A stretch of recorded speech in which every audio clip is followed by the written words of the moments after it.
I think based on what the Bible says, presentation of Jesus, Proverbs 8:2, right? We talked about references of where Jesus talks about preexistence. Well, what does he say in Luke and Matthew? I, the wisdom of God, am sending you forth among these people and this and that. And they're going to, some of you, they're going to do this and that. Right? In one account, it says the wisdom of God says this. In the other account, he said it.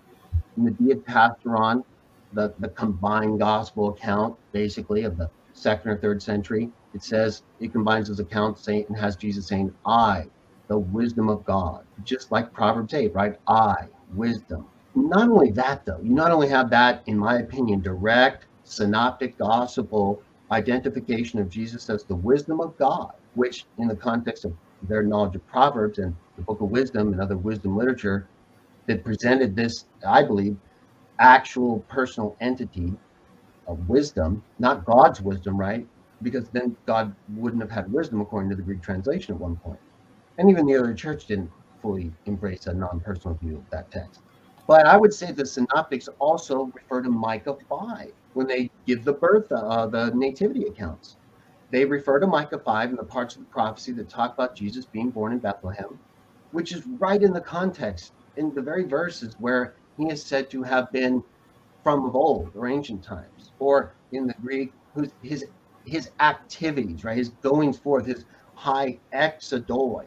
And the only other time that term occurs in the Greek Septuagint is in Proverbs 8:35, where wisdom's activities or goings forth are described prior to all things being made. So I believe that text speaks to preexistence, connects with wisdom in Proverbs 8, which speaks to preexistence, which connects to the synoptic gospels identification of Jesus' wisdom. I don't see how you can't have preexistence by quoting Micah 5 and by identifying Jesus' wisdom, which couldn't, I think, be done without understanding Proverbs 8.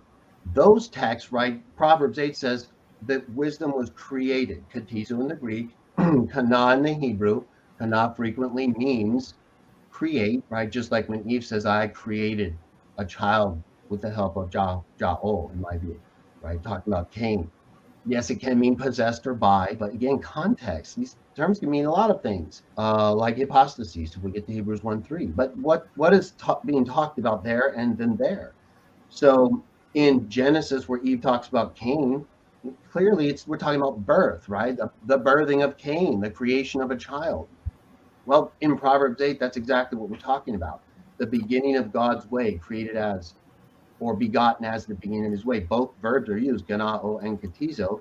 And then other Hebrew and Greek verbs are used to describe this knitting together or being made prior to all things and existing as a child in God's presence. Right? Kind of like, in my view, the things Jesus talks about in John 17, the glory I had with you before the world was. That's clearly what is talked about in Proverbs 8, if you understand that as a personal account of activity between an existing being, wisdom, and Jahol, who created wisdom. So I do think that he's number one. He's the very first thing God created or begot. I don't see him as a difference in terms of coming into existence. I do understand a difference procedurally, right? Cain was born, Adam was created. But in terms of a start to life, right? So I see Jesus as the beginning, right? He's literally called that in Proverbs, created as the beginning, arche, reshi.